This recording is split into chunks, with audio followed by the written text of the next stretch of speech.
Hello, this is T Mentor Food. How's everyone doing today? Great, fantastic. This video is about me being homeless. I was homeless for many years of my life. For a good 20 years of my life, I was homeless. I started out homeless in my 20s, um, all the way up until 20 years later. So I battled chronic homelessness for quite some time in my life. At first, when I was homeless, I, didn't think nothing of it. I went into a women's shelter and I basically said, okay, this is homeless. I'll deal with it. I'll get out of this. Life will be better, and all this type of stuff. And little did I know that I will be homeless 20 something years of my life. I had no clue. But one thing that I can recognize about myself and say about myself is that I kept making poor decisions. Poor decisions, poor choices. Just didn't think too, I didn't think too much of a shelter. I didn't really care. I just didn't have a care for it. I would get a place, I wouldn't pay rent. Sometimes I would pay rent, sometimes I didn't make enough money to pay rent. But the majority of the time, I just really didn't look at it as seriously as someone that was, probably more responsible. Based on that, I just didn't care, and so I've been on this healing journey, and I prayed, to the Lord that He would change me and that He would change my heart. And since I have been praying that prayer and asking the Lord to change my heart, He has been showing me some things about myself, and the reason why I say that He's been showing me some things about myself, because sometimes as people that have been damaged or hurt or have been abused, we can get into this habit of blaming other people for our lives not being right, or for our lives not adding up, and for our lives not being the way that we had anticipated it to be. So in order to stop the blaming of other people, in order to start taking responsibility for our lives, we have to really start looking at the part that we played in being homeless, or being on drugs, or being, in whatever situation that you found yourself in. And so I don't want to blame anyone anymore. I want to take full responsibility for my life, and I want to say that I kept creating my homelessness over and over and over and over again. Simply because I didn't care anything about a roof. I didn't know the importance of a shelter. I thought that, you didn't have to have a shelter to live. I didn't think, I just didn't really put a whole lot of thought into it. But it was due to my irresponsible thinking and acting and behaving that kept me. And first it started out with me, but then I had children, and so then it kept me and my children living, on the street, or living in our car, or living with other people, or living, in one room, because I chose not to be a responsible parent. So a lot of times, we can get caught up in blaming other people for our lives. But as we get older and we start to see that life is really about being responsible and taking the responsibility for yourself and for your actions, and that if you don't do those things, then you will have the consequences and the problems and the situations and that you have to deal with. Because at the end of the day, it really is about nobody but you making the right decisions.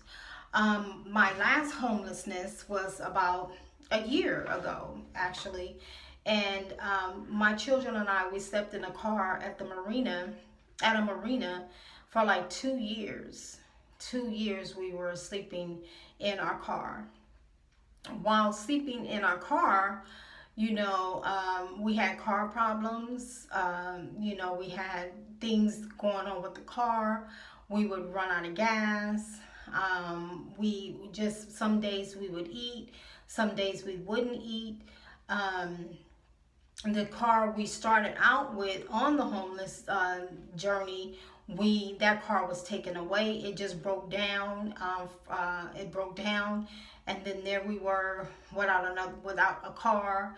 And then we I had to borrow a car from a friend, and then we was in this friend's car for a while, and then we were able to get another car. All the while we're homeless out on the street. So the other car we got into while we were out here homeless, it was working well for us in the beginning, but then eventually it started having problems.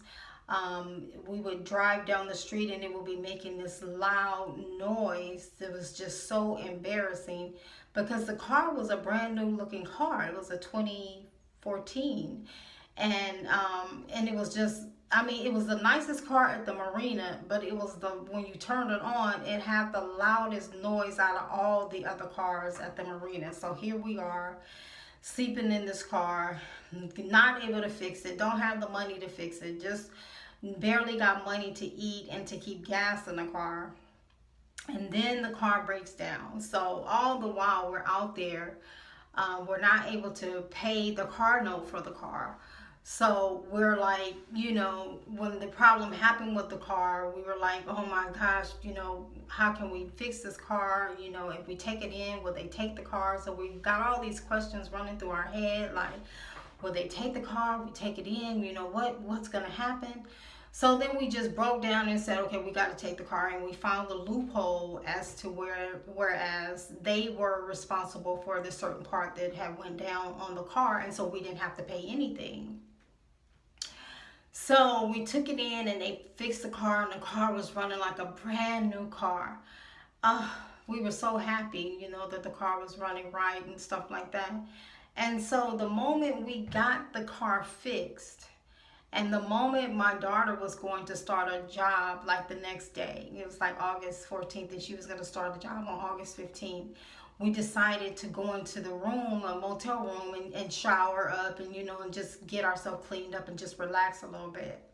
The moment we decided to do that, my daughter woke up the next day to go to work. She goes outside the hotel and the car is gone. And we're like, wait a minute. And I'm like, and so I drove, and so I'm like, my daughter's like, Mom, the car's not out there. And I'm like, what do you mean the car's not out there? What are you talking about? And so I get up and I'm looking, because I know where I parked, and I looked, and the car, it wasn't in the parking lot. The parking spot was empty. And we're just sitting up there, and me and her looking at each other, and this is the day she's supposed to start a job, and we're homeless, and that car was our everything. That was our shelter. It was just everything for us, and all our stuff was in the car, and just everything. And so we're sitting up here in this hotel room, no car, no clothes, no nothing, no job that she's gonna start. And we really needed that job, so we could have money. And it was just like, it was just like the worst feeling ever. It was just like horrible. And my son was in college. He was going to college, and my daughter was working, and I was looking for work, and the car was taken, and that was our shelter. That was our everything. And it was just like total devastation. It's like, God, what are we supposed to do? What are we supposed to do now? What? Oh gosh, you talking about crying, hollering, being mad, angry, not knowing what to do, like, oh, all I can see is, we're going to be walking around on the street with bags and homeless bags, and everybody's going to know we're homeless, and it was so hard. That was the most devastating thing that I've ever went through in life. Me and my children, we were just like so devastated. So when that happened, I mean, that was like a wake-up call. That was a call for me to say, okay, something is not right. Something, has to be done. God is talking to me, God is talking to me. Something has to change, because I can't do this no more. This is it. So now, mind you, I had already prayed a prayer to God to change my heart.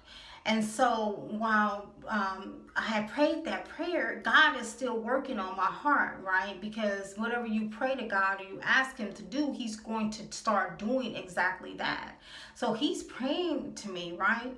I mean, He's talking to me. And so all the while when I'm out here homeless, I'm lying and telling people that, I'm working at the county in Sacramento and I'm doing really good and da-da-da. So all the people, it was 2 people that I was doing this to, lying, basically lying and saying that I'm doing something when I really wasn't doing it. So now I had to walk across this bridge over to these 2 people that I had been lying to, and I had to tell them the truth. I had to tell them that I was homeless and that my car just got taken and I'm going to be on the street and can they help? And now I'm asking them, can they help? And knowing that I lied about the job and they're asking me about the job and I'm like, no, I lied. And, so it was like everything that I was doing, everything that I was lying about, I had to come to the truth about. I could not lie anymore.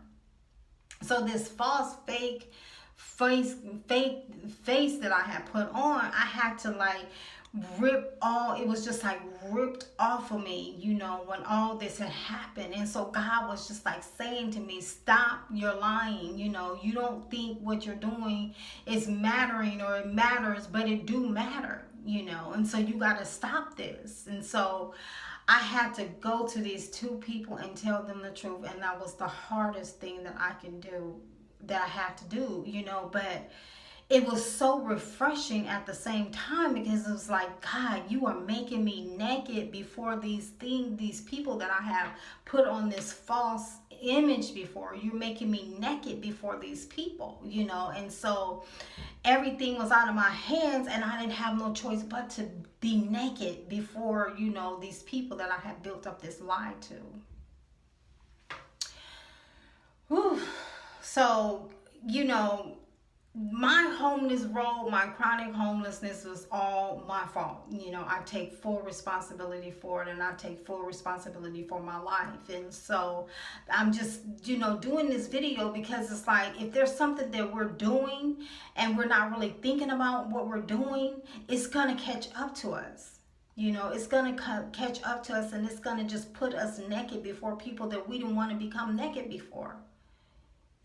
So in life, it's just all about being responsible, taking the responsibility and putting it back onto yourself and saying, okay, well, I was the one who did this. I'm the one who caused this. It's my fault. It's nobody's fault but mine. Based on the choices and decisions that we make, it will hunt us for life. Starting in my 20s, I was very irresponsible, didn't care about a shelter, didn't think about a shelter, but that irresponsible thinking behavior followed me all up into my 40s. It followed me for quite some time. So, we cannot be that way. We have to be truthful to ourselves. We have to tell the truth to ourselves, no matter how painful that may be, no matter how painful that process is. We have to start being truthful with ourselves, because when we start being truthful with ourselves, the real true us can start coming through and shining and growing and glowing and being all that God has called us to be. We can be those people now. But we can't be those people when we keep putting on false fake clothes. And so that's what I had did for so many years. I kept putting on this false fake image, and then I didn't want to be responsible for my actions. But being homeless in that car for 2 years brought all what I was doing to an end, So I hope this video has helped someone. I advise you to stay on your healing journey, no matter how painful it is, because what I just told you guys right now, I could have never told you this a year ago. I couldn't have told you this. I would too embarrassed, too shamefaced, you know. But now I don't care. I want to let these things out because I want to heal, and I want other people to heal, and I want people to change, and I want people to have all that God has called you to have on this planet. And the only way we can have all that God has called us to have on this planet is to be real, is to be responsible, and is to be honest with ourselves. So I hope this video has helped you all. Share, like, subscribe. This is T Mentor Food. Thank you all. God bless, and